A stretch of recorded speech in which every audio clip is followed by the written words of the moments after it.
नमस्कार व्यूअर्स, स्वामी आई इस चैनल में आप सभी का बहुत बहुत स्वागत है। आज पहली बार हमारे चैनल पे हम हिंदी में वीडियो सुनेंगे, क्योंकि आज का हमारा वीडियो का टॉपिक ही ऐसा है जो कि मराठी में नहीं किया जा सकता। क्योंकि हमारे वीडियो का टॉपिक है श्री राम लल्ला की प्राण प्रतिष्ठा और हमारा नया बनाया गया हुआ अयोध्या का राम मंदिर। तो इसे दुनिया भर से लोग देखेंगे, तो सारे लोग तो मराठी नहीं जानते, इसीलिए ये वीडियो मैं हिंदी में बनाने की कोशिश कर रही हूँ। क्योंकि सारे हिंदुस्तान से लोग राम लल्ला के बारे में जानना चाहते हैं, राम मंदिर के बारे में जानना चाहते हैं, तो उन्हें भाषा के कारण कोई व्यत्यय न आए, इसलिए आज का वीडियो हिंदी में होगा। तो चलो शुरू करते हैं हमारी आज की वीडियो। श्री स्वामी समर्थ।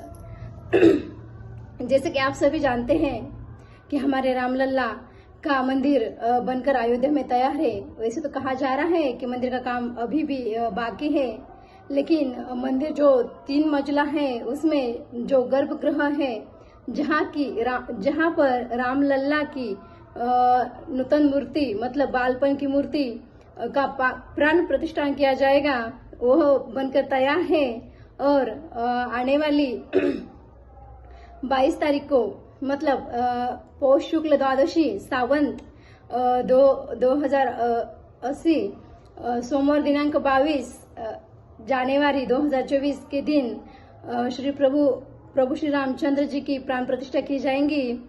तो सभी भारतवासियों को इस दिन की बहुत ही आतुरता से इस दिन का इंतजार था। कुछ लोगों ने तो अपनी जवानी ही कुर्बान कर दी, किसी ने तो प्रण लिए थे कि अगर राम मंदिर बनेगा तभी शादी करेंगे, तो वो बेचारे तो उनकी तो जिंदगी निकल गई। किसी ने राम की सेवा में अपना जीवन व्यतीत कर दिया, और लाखों ने तो अपना सपना साथ ही लेके गए होंगे कि एक दिन राम मंदिर बना हुआ देखेंगे। लेकिन सबकी आज मनोकामना पूरी हो गई है। अयोध्या में राम मंदिर बनकर तैयार हो गया है, और वहां पर 22 जनवरी को सोमवार के दिन एक शुभ मुहूर्त पे श्री राम लल्ला की नूतन मूर्ति का प्राण प्रतिष्ठान करके उनकी स्थापना की जाएगी। ये तो हमारे लिए बहुत ही स्वर्ण काल है। तो सभी जन को उस दिन का इंतजार है कि जिस दिन राम लल्ला की मूर्ति की प्राण प्रतिष्ठा होगी। तो राम लल्ला को जब वनवास हुआ था और वो वनवास से वापस आए थे, तो लोग इतने खुश हुए थे कि दिवाली मनाई गई थी। दिवाली में इतने सारे दीपक जलाए गए थे, इतनी खुशियां मनाई गई थी। क्योंकि जब तक राम वनवास में थे तब तक किसी ने भी अपने जीवन में एक दिन भी खुशी नहीं मनाई। हर कोई अयोध्या में दुखी ही था। जैसे राम लौटे तो सबकी खुशियां लौटी, उसी तरह जैसे आज मंदिर में हमारे राम लल्ला की प्राण प्रतिष्ठा होगी, वैसे सारे हिंदुस्तान की खुशी लौटेगी। तो हम सभी को उस दिन को भी किसी दिवाली से कम नहीं समझना है, और राम लल्ला के स्वागत में हमें ढेरों सारी तैयारी करनी है, डेकोरेशंस करने हैं, हो सके उतने दिए जलाने हैं। अपने कैपेसिटी से जितने ज्यादा हो सके उतने दिए जलाने। हो सकता है कि आप 100-50 दिया जला सकते हैं, तो आप प्रण कीजिए कि मैं 100 जला सकता हूँ। इतनी तो मेरे लिए तो ये कंफर्टेबल है, मैं कंफर्ट से बाहर जाकर दिए जलाऊंगा, फूलों का वर्षाव करूंगा। मतलब अपने कंफर्ट से बाहर जाकर हमें हमारे राम लल्ला के लिए कुछ करना है। कौन थे हमारे राम लल्ला, उनके बारे में जानते हैं। राम लल्ला वो थे मर्यादा पुरुषोत्तम। उनको कहा गया उनकी वचनबद्धता के कारण, उनकी मर्यादाओं के कारण, उनके स्वभाव के कारण, उनके मतलब वो राजनीति प्रिय थे। राजनीति में भी उनको सब बहुत पसंद करते थे। कहते हैं कि जब राम राज्य था तब जैसी खुशियां थी तब वैसी खुशियां अभी तक कभी देखने को नहीं मिली। क्योंकि राम के राज्य में हर स्त्री सुरक्षित थी, हर परिवार में खुशी थी, संरक्षण था, सबको सम्मान मिलता था। इस प्रकार का हमारा राम राज्य था। और प्रभु श्री राम ये तो भगवान विष्णु के 7वें अवतार माने जाते हैं। त्रेता युग में उन्होंने का जिक्र करना चाहूंगी, वो थी माता शबरी। आप सब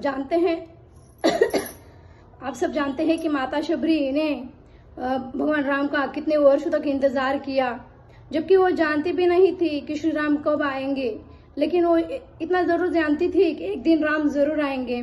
तो माता शबरी प्रभु श्री राम के इंतजार में हर रोज फूलों की शैया बिछाती थी, उनके लिए मीठे मीठे बेर तोड़ के लाती थी। ऐसे नित्य हर रोज कई वर्षों तक करती रही। उसके बाद जाकर एक दिन सच में उनका सपना साकार हुआ और प्रभु श्री राम माता शबरी के कुटिया पधारे। वो दिन तो उनके लिए कितना खुशी का रहा होगा, उस खुशी का तो मतलब शब्दों में हम जिक्र नहीं कर सकते। लेकिन वही खुशी आज हम सबको मिलने जा रही है, जितनी खुशी की उस दिन माता शबरी को हुई होंगी। उनके कई वर्षों के इंतजार के बाद प्रभु श्री राम उनके कुटिया पधारे थे।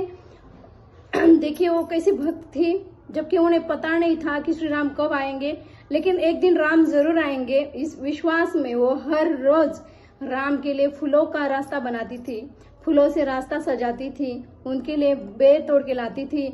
ऐसे कई वर्षों तक करने के बाद प्रभु श्री राम उनके कुटिया पधारे थे।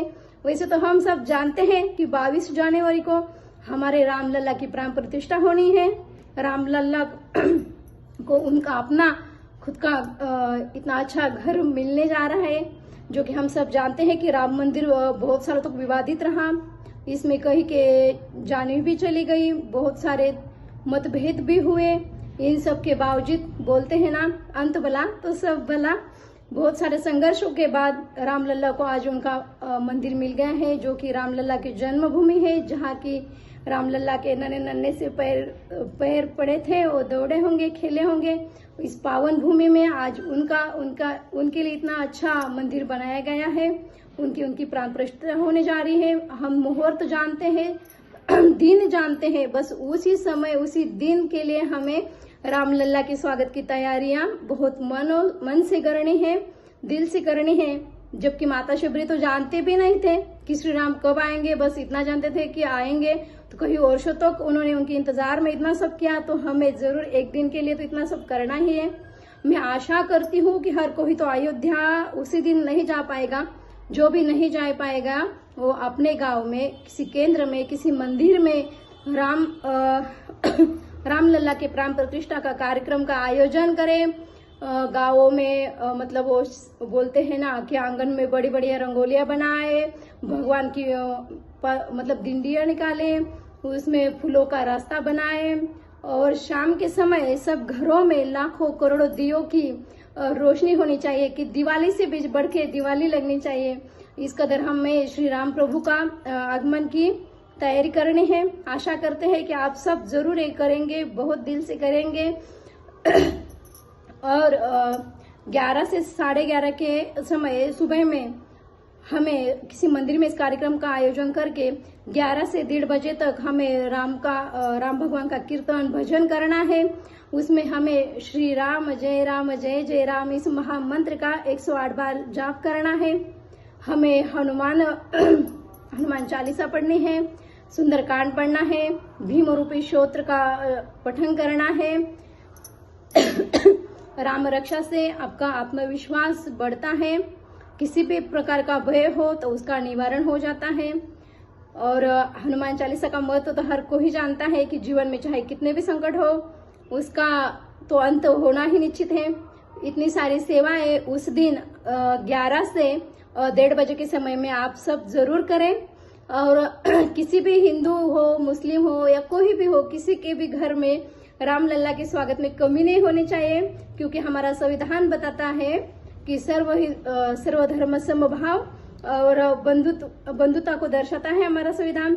तो मैं आशा करती हूँ कि सर्वधर्म के लोग रामलला की प्राण प्रतिष्ठा में उसी कदर भाग लेंगे जिस कदर की हिंदू भाग लेंगे। और चाहे आगे बढ़कर अगले दिनों में कुछ ऐसा हो जाए कि किसी और धर्म का भी कोई मस्जिद चर्च बन जाए, तो हम सब भी उसी कदर शामिल होंगे, क्योंकि हम हिंदू हैं, हिंदुस्तानी हैं। सब मिलकर रामलला का स्वागत करेंगे। आशा करते हैं कि आप सब रामलला के स्वागत में कोई कमी नहीं रखेंगे। अगर मुझसे कुछ त्रुटि हो गई हो तो क्षमा करें। श्री राम जय जय राम।